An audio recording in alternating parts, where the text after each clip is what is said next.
G'day everyone and welcome to this week's ScaleUps Podcast episode with Ben Thompson, founder and CEO of Employment Hero. I would say the vast majority of you would know who Employment Hero is because you're probably already using it in your business, and if you're not, you probably should be.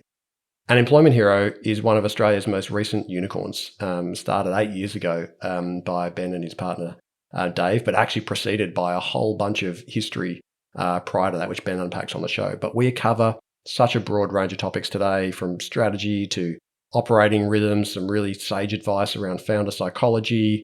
We talk about remote work and how to make it work en masse. He's got 650 people in 17 different countries, so knows a thing or two about how to make remote work happen effectively. He talks about vision, talk about purpose. We've got such an interesting interview, and it's not every day you get to hear from the mouth of a founder of a unicorn who's been incredibly successful, but who's also incredibly humble and just a wonderful human. So please enjoy today's episode with Ben Thompson on the ScaleUps Podcast.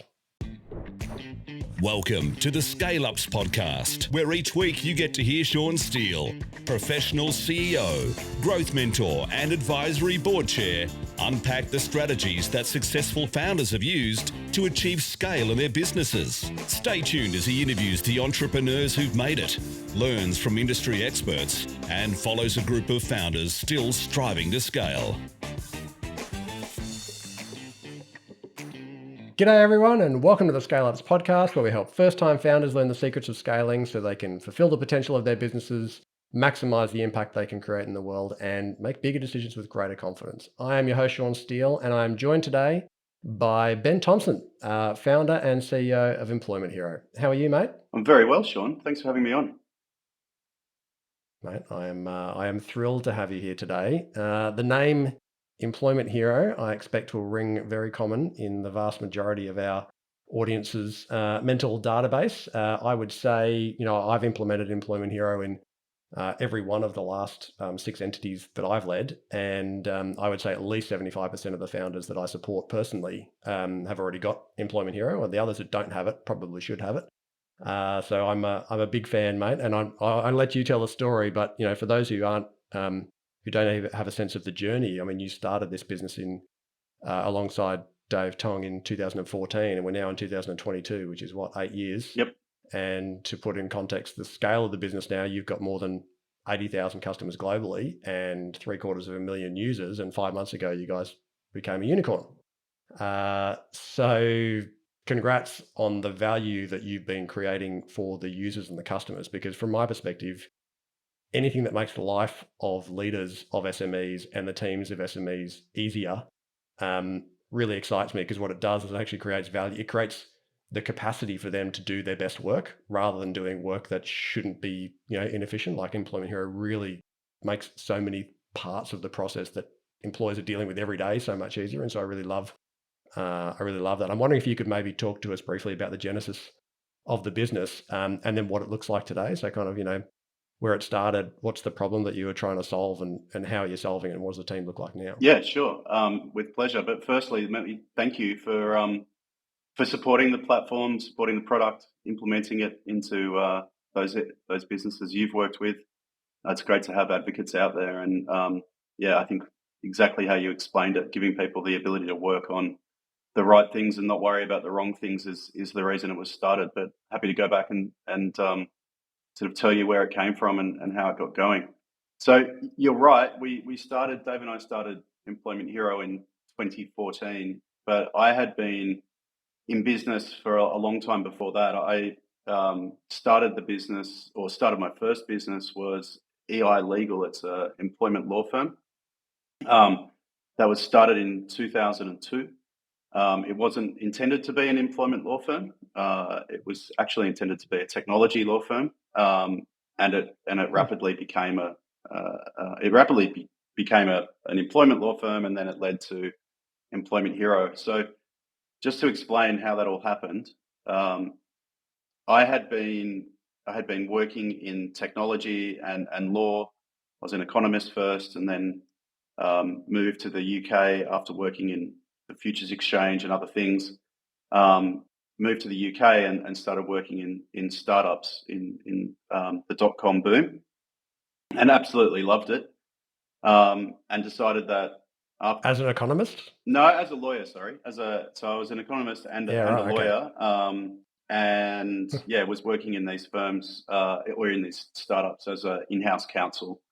Okay, yeah. And so I worked at Interactive Investor International and Asserta Home, and did all sorts of cool stuff at the time when the dot-com boom was absolutely the most exciting place to be. But after working in startups for 3 years, I decided I never wanted to work for a big corporate again. I wanted to start my own business. Mhm. I wrote a few different business plans. I always have plenty of ideas. Returned to Australia and thought, well, the best way to get a business started is to just start a law firm, and a technology law firm is makes sense. It's what I've been doing, and then maybe from that I can find a business to sort of to go beyond that. And my father had been in HR for decades, for his entire career. And at that time in 2002, he had his own HR consulting business. He'd been working on that for decades as well.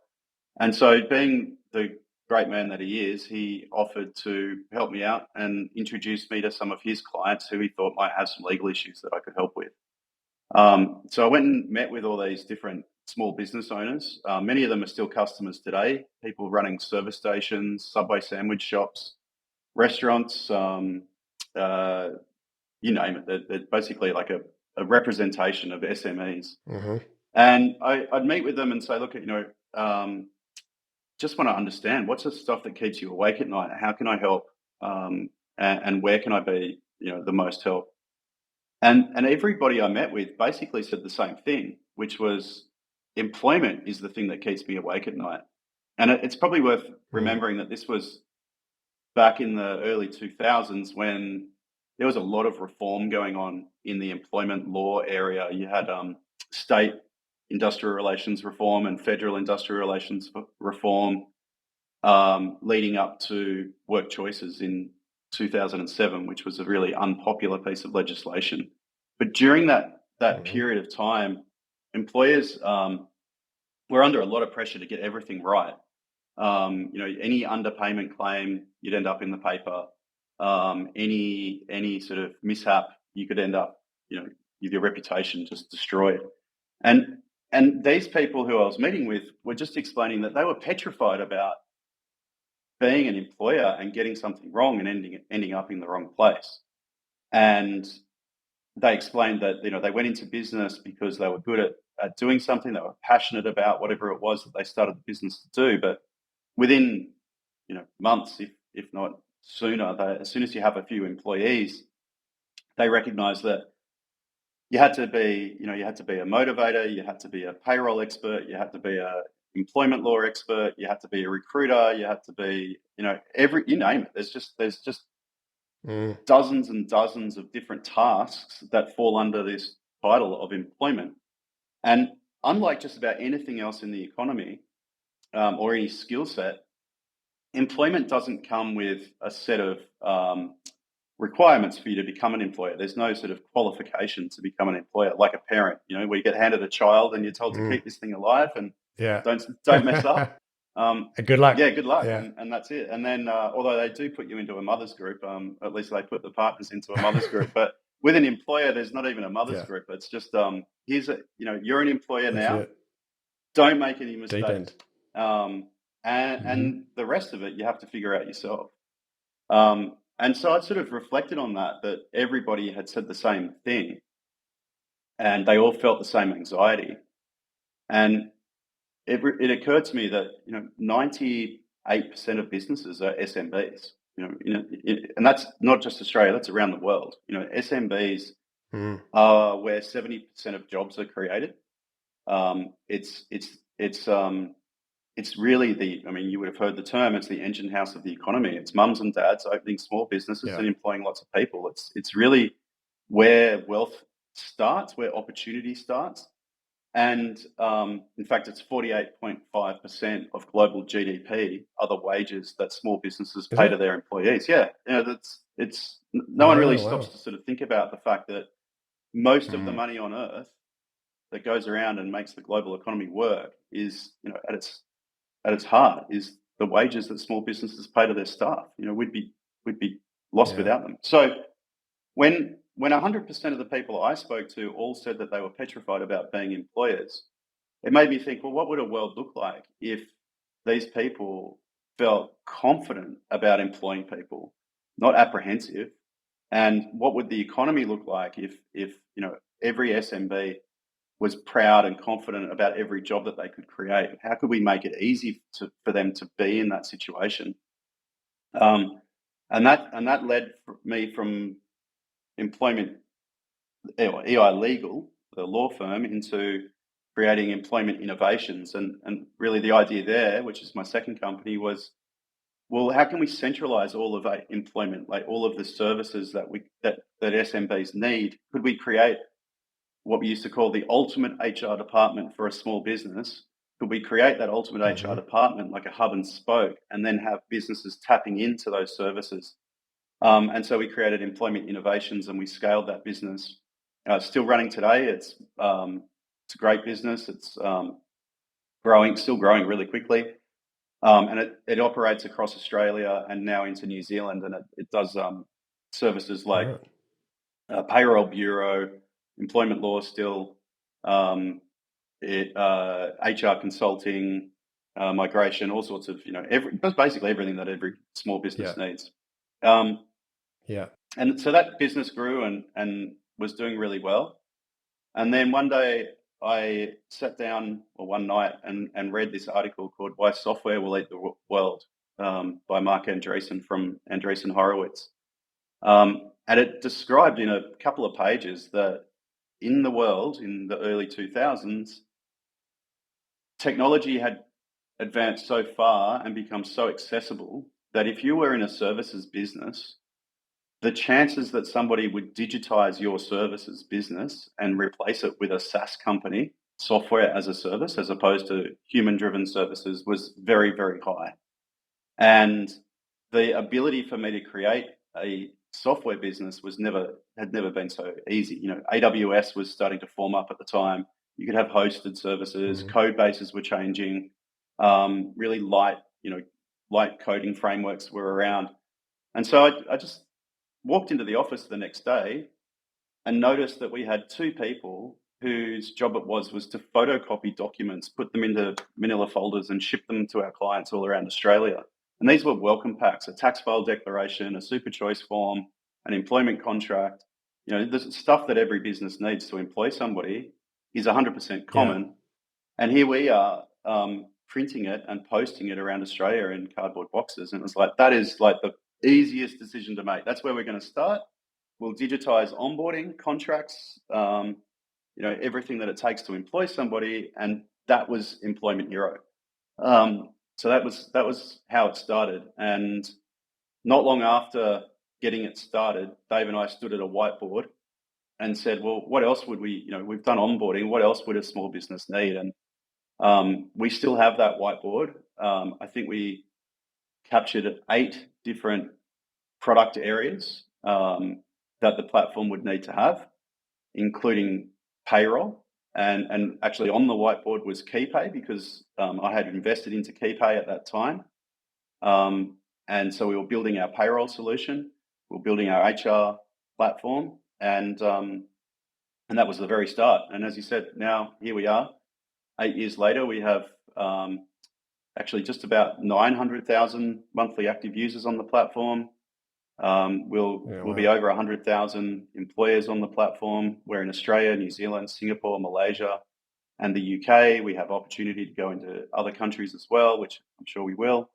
And honestly, like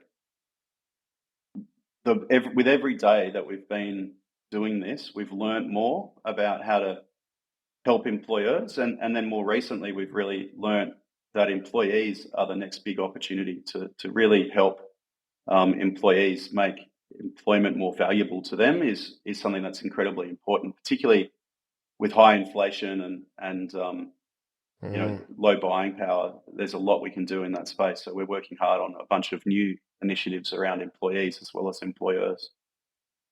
Yeah, right. And would those be sort of new products or services that are still sold through the platform? Like, I guess you've built a sort of B2B business where you've got employers attached to the brand of Employment Hero, but then of course you've got all their team members, all these users on the platform. So you've got, I guess, a really strong association, but they're assuming that somebody else is paying for this. Are these things that would become opportunities for employees to engage with in a B2C model, or is it still sold through the employers in terms of the the extension into place?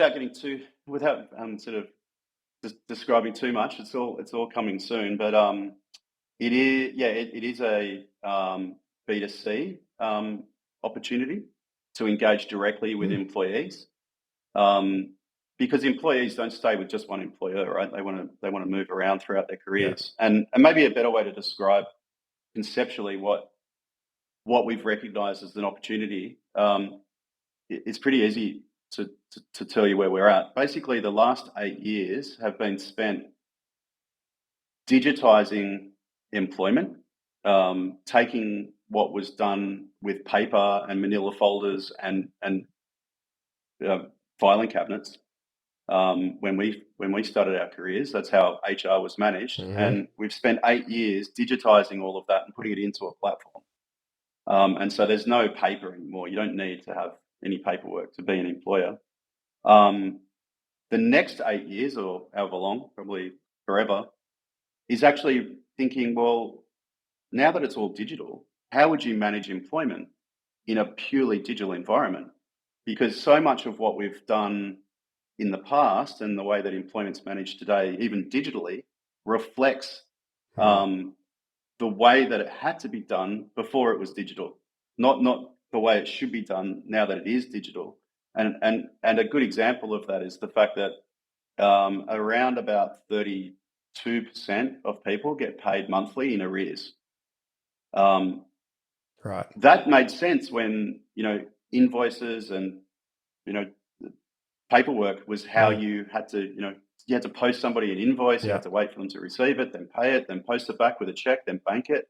Paying people once a month made perfect sense in 1927, probably. It doesn't make any sense in 2022. People can be paid in real time, and they should be paid in real time, frankly. Like, you don't get to go to the grocery store and buy all your groceries and every day and then tell Coles and Woolies that, I'll fix you up the day I get paid. In a month from now, you actually have to live on credit until you get paid. And that's led to a world where the average employee is, using expensive, afterpay, credit cards, direct, buy now, pay later, they're getting billed for late payments and overdrafts and all sorts of things because of this redundant employment or a payroll cycle. That's just one example of many, an employment contract, even an employment contract is so antiquated. It's got the date in the top right-hand side and the employer's address and everything. Ultimately, it's just a set of terms and conditions, and we all move around the internet and the world every single day. Just click and accept these terms and conditions. Like, why isn't employment just click and accept to be, to start working here? Like, there's no reason for it. So, there's if you sort of imagine what employment could be when it's done entirely digitally on one common platform, then there's a world of opportunity out there, and that's what we're working on now. I love that. You made me sort of chuckle out loud there. And when I was remembering that actually only 5 years ago I did a pretty major acquisition, and I remember walking into one of the offices that still had 3 walls full of filing cabinets, which was all the employee files. And I was like, "What are these?" They're like, "Well, that's the employee files." I was like, "What do you mean? They're in filing cabinets with like a lock and key?" And they're like, "Yeah." And I was like, "Even 5 years ago." It was it's. But when you see those opportunities to now think, you imagine now somebody seeing that 5 years later, you'd be like, okay, guys, probably need to move with the times. But to your point, you guys are spending your time looking at the things that are already antiquated, but maybe aren't yet like that tension of the consumer is already, the consumer's feeling like, wow, this is such a waste of time. Like, why is this happening? But the employers are usually far behind what the employee, or in this case, the consumer wants. Yeah. That's really interesting. Well, that's exciting. when you consider the number of employees versus the number of businesses, that's a really pretty significant opportunity you guys are going to go after. That's very exciting to see what Oh, comes. it sure is. I mean, we manage about $50 billion worth of payroll on our platform today. And each individual on our platform, so there's nearly 1 million employees, or 900,000 employees on the platform, but today each of them are still buying with the power of one. Just one individual spending their salary. They have very limited buying power. But with our platform, we have the ability to actually sort of consolidate and aggregate buying power and put that power into the hands of the consumer for the first time ever. So, $50 billion and nearly 1 million people, that's a lot of buying power. And with real wages being in decline for 15 years, and even more so today with, inflation running at, whatever it is in Australia at the moment, 6 or 7%, now's the time to really lean into helping employees make their pay go further. We've got all of the tools that we need to make that happen, and we're just super excited about that stage of the journey. And that's just one of like half a dozen really exciting projects we get to work on. So yeah, lots of fun. Well, it kind of feels like this is, maybe without jumping gun, but this is almost like master plan too, right? Because if I saw a presentation you did a while ago where you talked about 4 big things that you had done as a CEO that enabled the success of the organization, which were writing your master plan based on first principles, building and maintaining an operating rhythm, finding the balance between sort of I'm adding this word, but relentless curiosity and healthy paranoia, and then having the right support network as a CEO in terms of being able to get inspiration and perspective and support and so on. And this feels like all kind of master plan too, because it sounds like that original whiteboard, I don't know if that was what you consider the master plan, but it sounds like you've delivered on a pretty significant proportion of what you originally set out to do, and this might be master plan 2 for the next bastion. Yeah, it's master plan 3 because we had a sort of intermission there. We had master plan 2 during COVID, and it's still, we're only a fraction of the way into master plan 2. The master plan 1 had 5 stages, and you're right, we've ticked all the box. We've ticked each stage of master plan part 1. I wouldn't say that we've done it. We're not all A+ grades on each level, but we've dealt with the key things we wanted to achieve in master plan part 1. Master plan part 2, I think, is really important, and just if I might just quickly explain it, because I think it's important for employers and business people to sort of get their head around. Basically, COVID forced us into a period where remote work was compulsory, and it triggered that transition from primarily office-based work to exclusively remote work. And when that happened, I reflected on what it meant for society. I mean, I always wanted remote work, but it was hard to sort of get it embedded.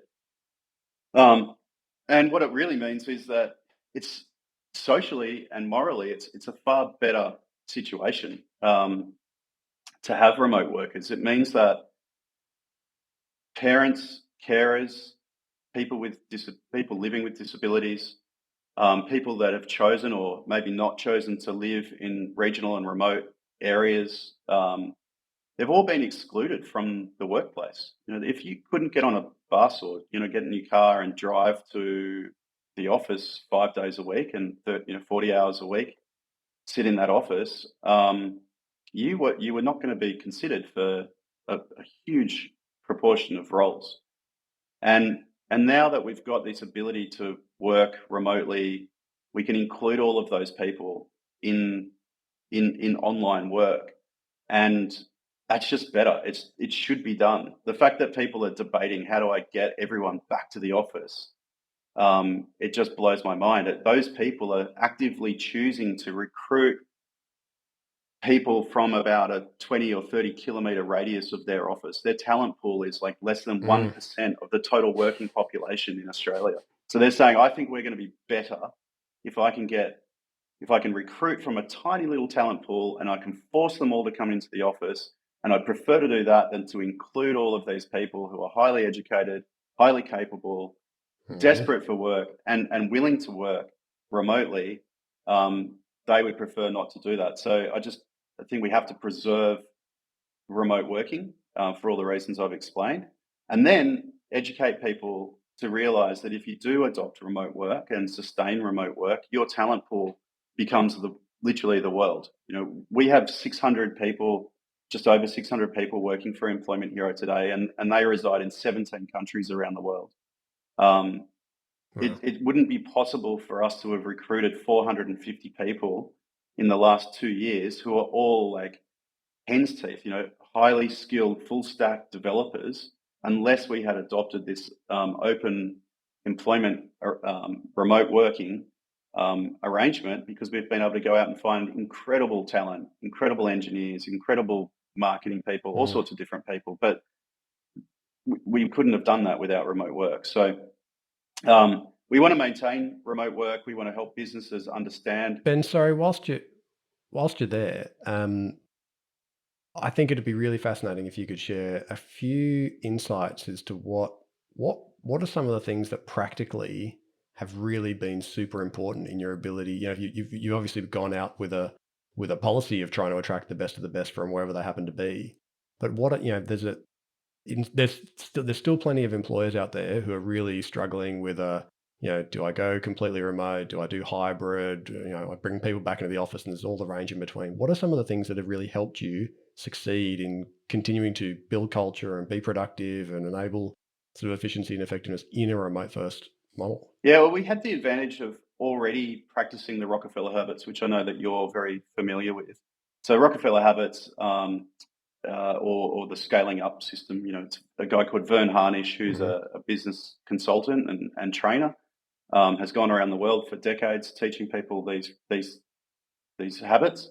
And one of them is a very rapid cadence, strategic cadence in the business. So every 90 days, agreeing on what is the one big thing that can move the needle for this business more than anything else, and how can we execute on that one big thing within 90 days to keep this business moving forward.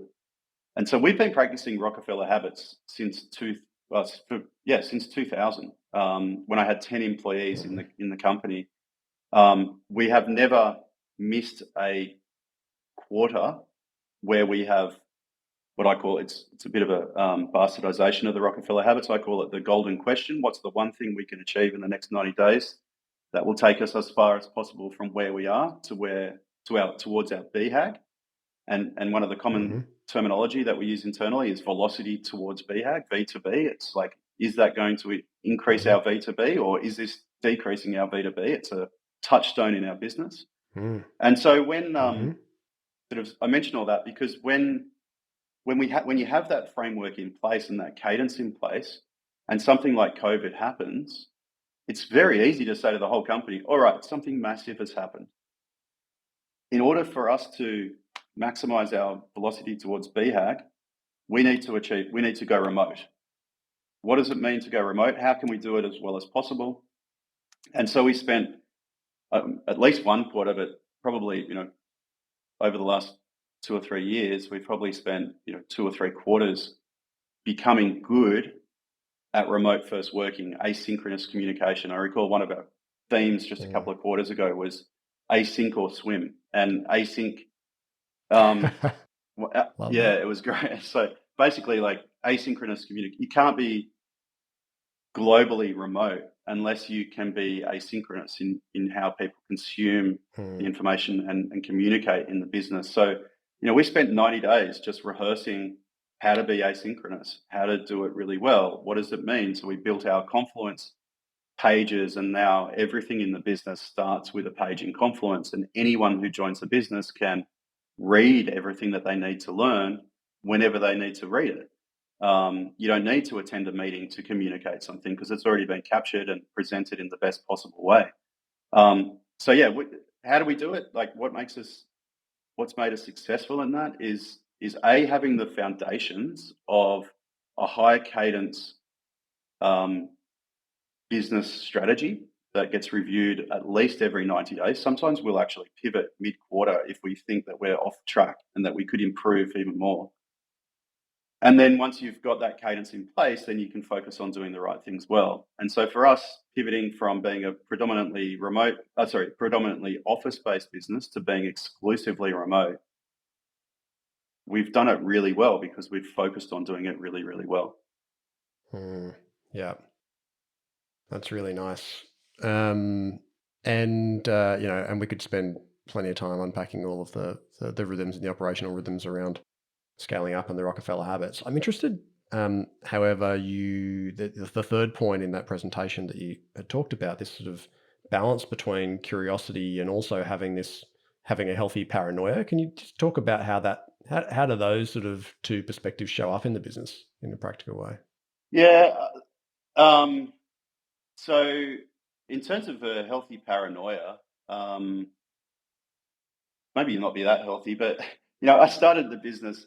I started the business, and I've been, I'm on the smell of an oily rag, and I've bootstrapped most of the time. And that may sound ridiculous because people go, "Oh, hold on, Employment Hero is always doing cap raises, and it's a unicorn, and all these types of things." You're not just bootstrapping. That's true, but we did bootstrap for the best part of 20 years. From the law firm into Employment Innovations, starting Employment Hero.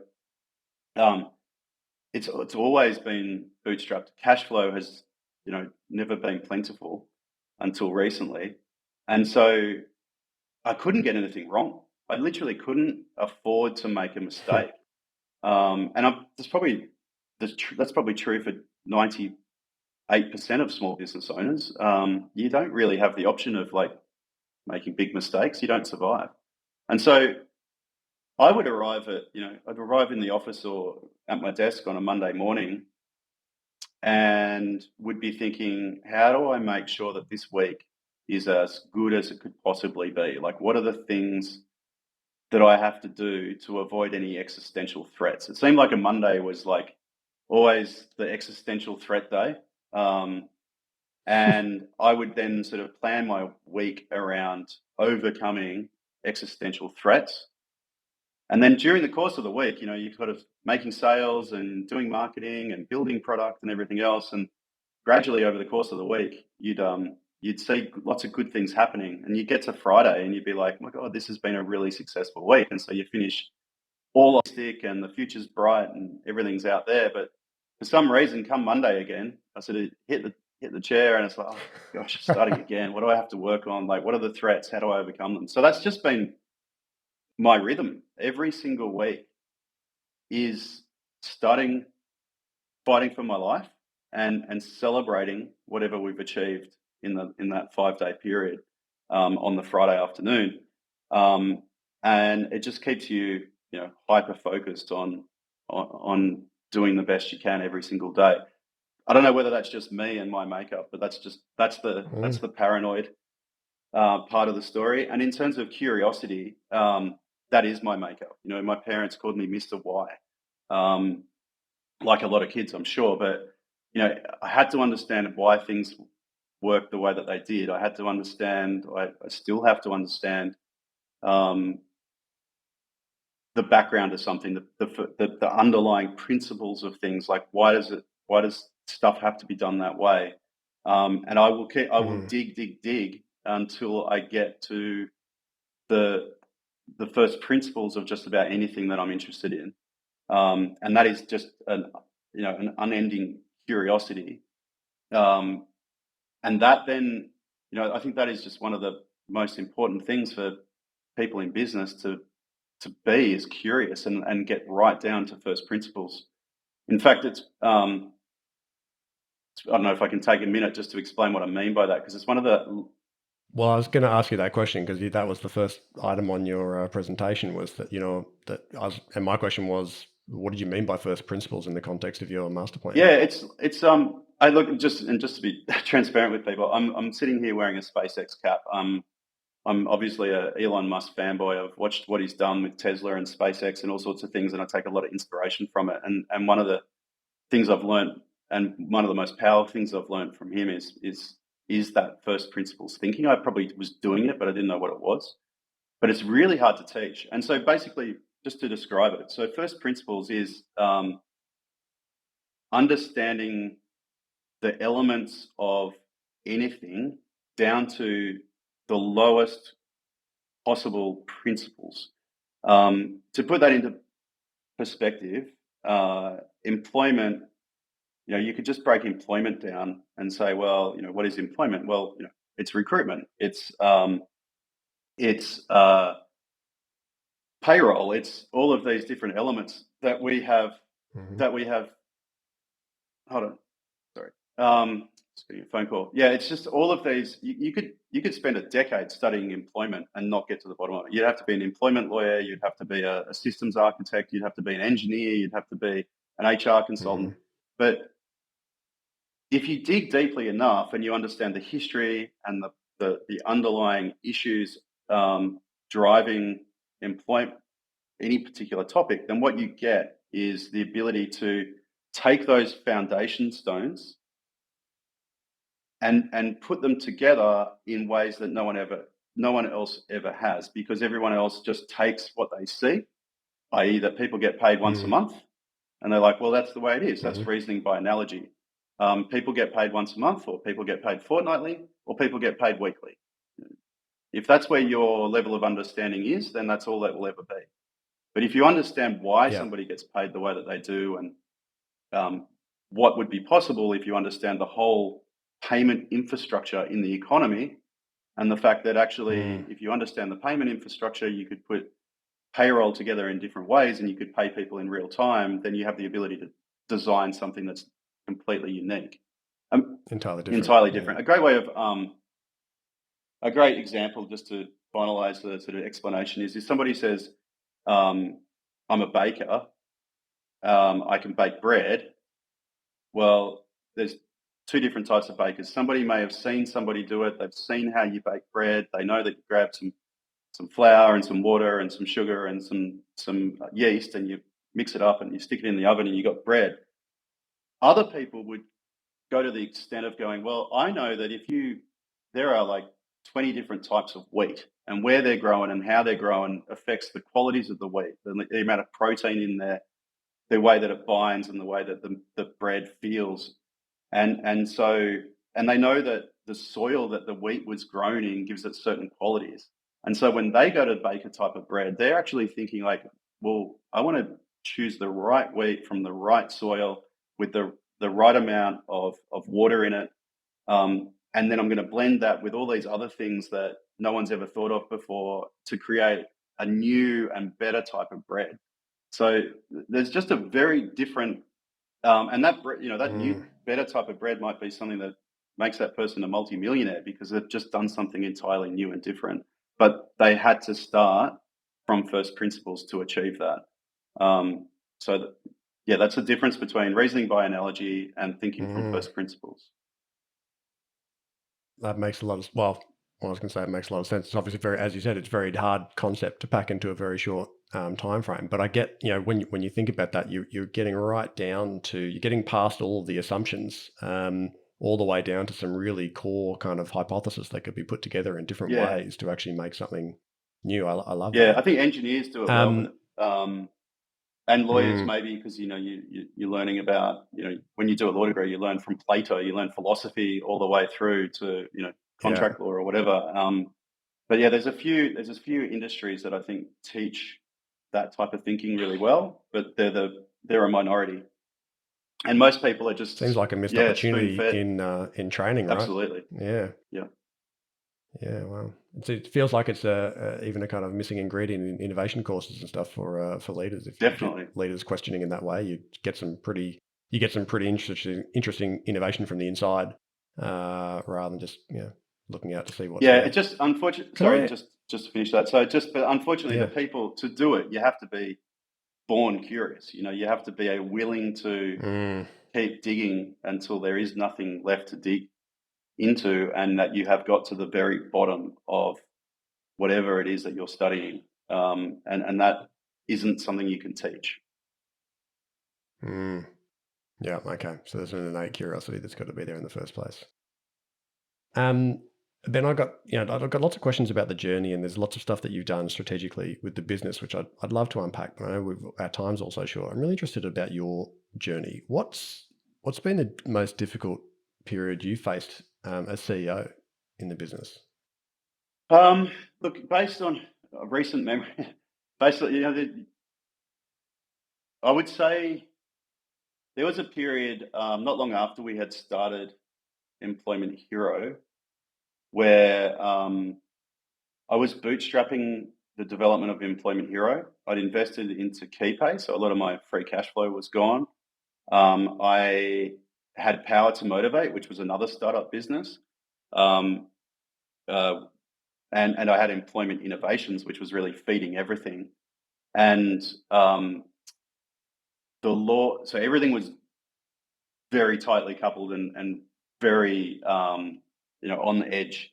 And then the laws all changed. The employment laws changed. There was a change of government, change in legislation, and obviously the law firm and Employment Innovations, everything sort of stagnated just because people didn't understand the law yet. And so cash flow just dried up. And we literally were on the cusp of losing everything. Like nothing would have survived. And I told this story recently, and I said, I called my wife, and she said she actually listened to the story, and she goes, "No, you didn't. I was in the car with you." And I'm like, "Really?" And she's like, "Yeah, we were driving to work, and you turned to me and said, 'Hey, don't know if you realize this, but we don't have any money.'" And she's like, "What do you mean we don't have any money?" I'm like, "Well, this has all happened. All these things have happened. Like cash flow is completely dried up, and I don't know how we're going to get payroll together for next month. We got to find 50 grand from somewhere, or we're not going to be able to pay people." And she also reminded me that when she got to work that day, when we drove into the car park and went upstairs to the office, her first job, which we'd agreed on in the car, was to call about 3 or 4 people who we'd recently recruited and rescind the employment offer. And she said that was just incredibly hard. And, one guy was a young guy, early 20s, and his mother called Kaz and my wife and abused her and said, "How can you do this?"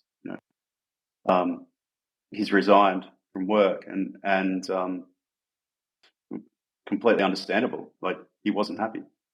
So yeah, that was a pretty difficult time, and it's certainly a very difficult day.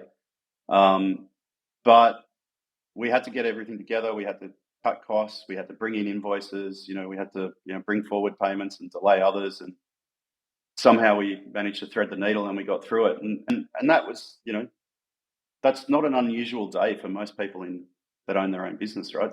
I give that story out, and you see executives from large companies go, "Oh my God, how could that be? It must be so stressful." And then you see, mums and dads running the local deli going, "That's my life." Like it happens every week, So I feel like, it was pretty bad. And but yeah, there's been many times since when we could have lost everything as well. It's just that one in particular, that story seems to come up the most. Yeah, it really resonates. I'm sure it resonates with a lot of people listening to this podcast today. You would have gone through, you've obviously been through a lot of things, and no doubt you've had lots of your own mentors, people who have inspired you over time.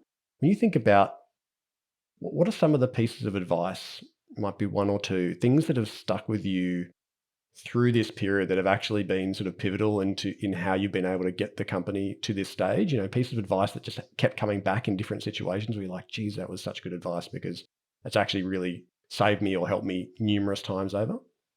Well, there's 2 things that initially spring to mind. The first one is when I literally within weeks of starting the business, the advice I got from my dad. He saw me sitting there. I'd started the law firm. I actually was, borrowing a desk in his office, and I was cold calling people and trying to get a bit of business coming in, but doing it a bit half-heartedly. And he said, "Hey, let's go and grab some lunch. I'll go for a walk."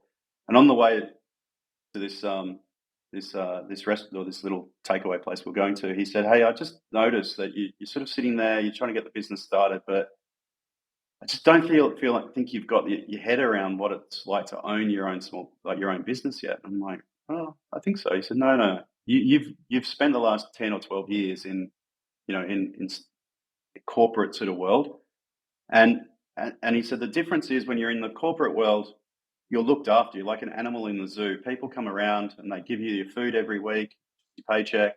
They give you a nice environment to work in, and you just have to do enough and you'll be looked after. You can't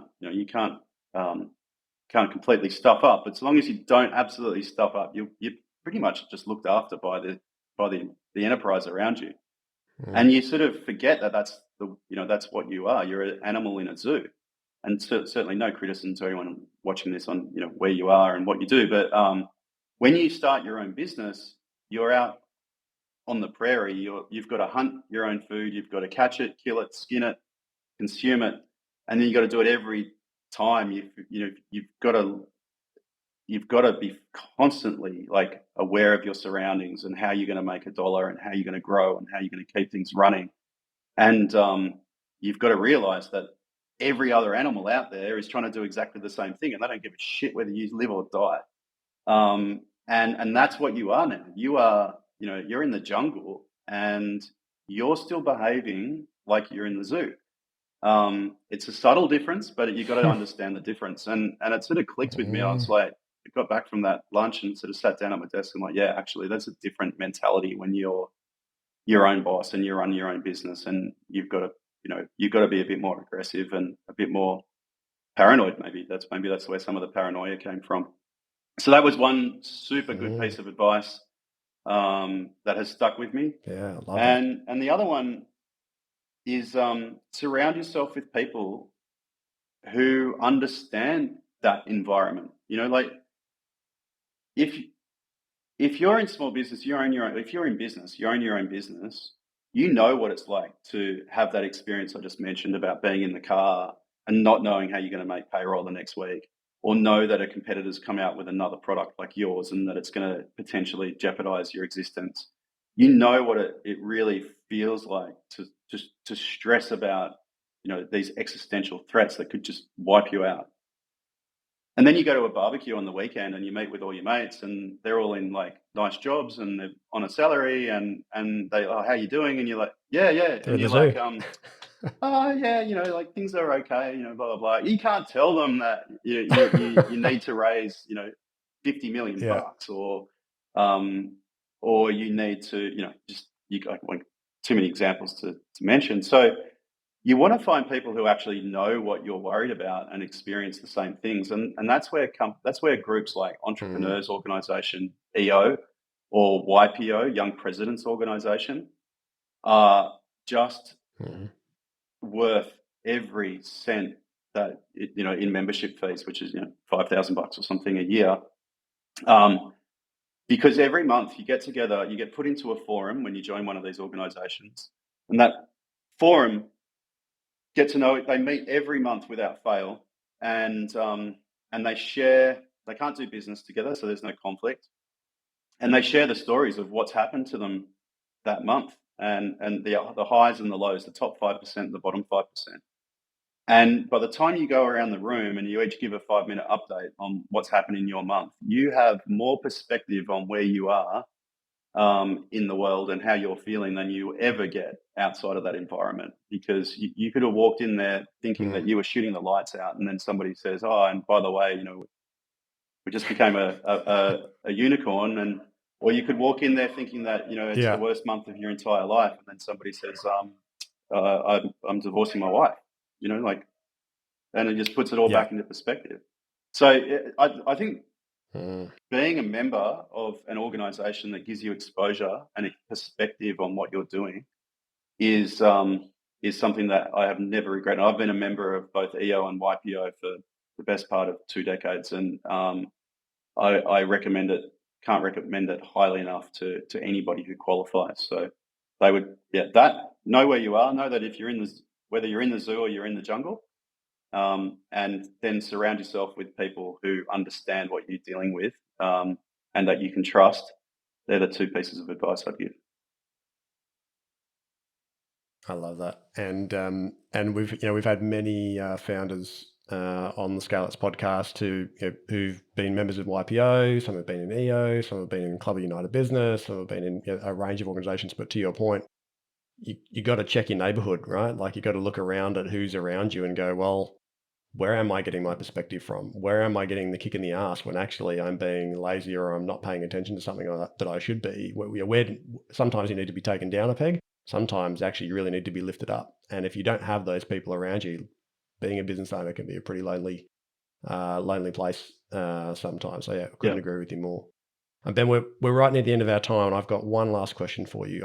I do this segment with all our founders, and it's called Above All Else. So I want you to imagine if you go out, I don't know how much longer you're going to keep driving as hard as you are in the businesses that you build. But let's say you're in your yearning years, right? Like it's a bit later on in life. You built all the businesses you wanted. You've created all the impact that you really hoped that you'd have the potential to do, and you get a phone call from the global CEO of the world's largest, community of first-time founders. Tens and tens of millions of them. They're all super hungry for information from successful founders.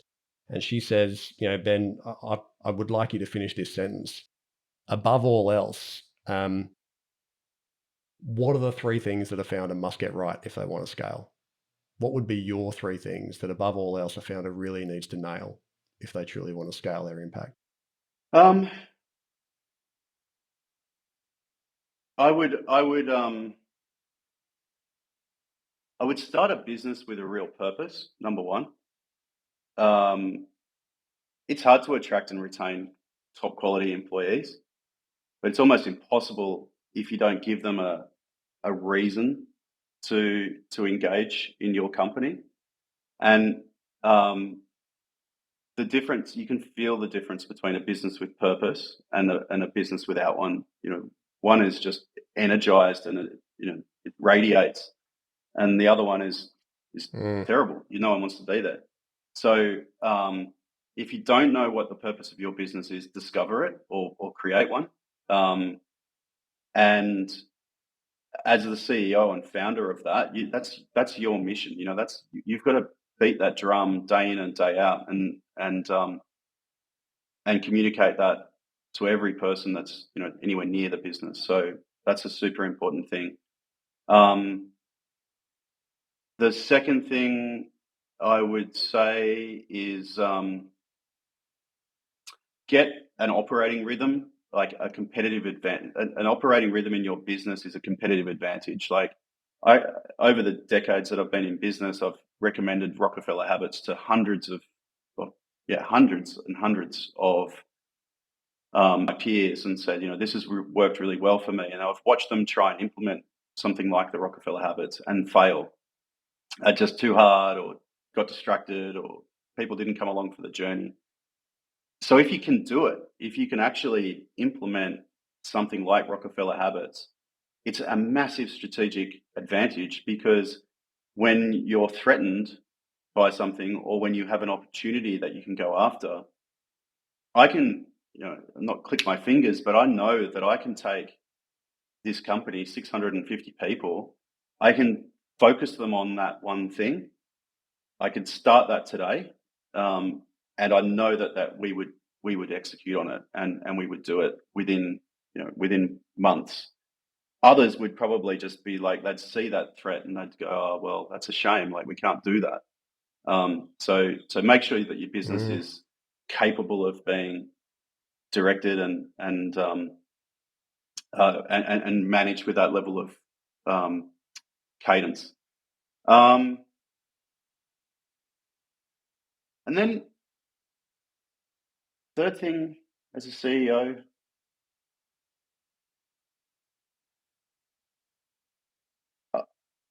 don't be afraid. Like, this probably comes back to the master plan idea, and it's probably related to purpose as well. But I've tried to manage businesses by just sort of saying, hey, here are the things that are happening in the world, and maybe we could go after them in one way or another. What do you guys think? And get everyone's input. And then I've also tried just writing a master plan and saying, this is what I've seen, this is the vision, and this is how I think we can achieve it. And having that clearly articulated vision and direction is by far and away the best way of doing it. And I sort of hold back on that because I don't want to tell people exactly what to do, but it makes sense to tell them what to do if you've really thought about it and you've articulated this vision and where you can get to and how to get there. And that's where having master plan part 1, part 2, and part 3 in our business just gets shit done. So that's probably my last piece of advice would be, understand what you're doing all the way down to the first principles. And then when you really truly understand and you can write a vision, you can articulate the vision for the business, and then get the right people around you to execute on that vision, and things will happen. Things will definitely happen. It's where the magic starts happening. I love that. And, consulting is good, and people, you want people to have a voice, but ultimately they also need leadership. And that's exactly what you've just explained to us. Ben, thank you so much for spending your time with us today. I mean, you've been on such an incredible journey. I'd love to just really acknowledge the way that you built Employment Hero. And I love the genesis story about actually where it evolved from. So, because people can so easily fall in the trap of going, oh, he started this business 8 years ago from zero and now it's a unicorn and I can do that too. And or I could never do that, whichever way they take it. It's like, no, you can hear the depth of thought that's gone into the first principles, actually understanding the space before you got anywhere near Employment Hero becoming the business that it is today. And it's because of that depth of understanding and real insight into actually what the problem was and unique ways of solving that and making the lives of those customers easier.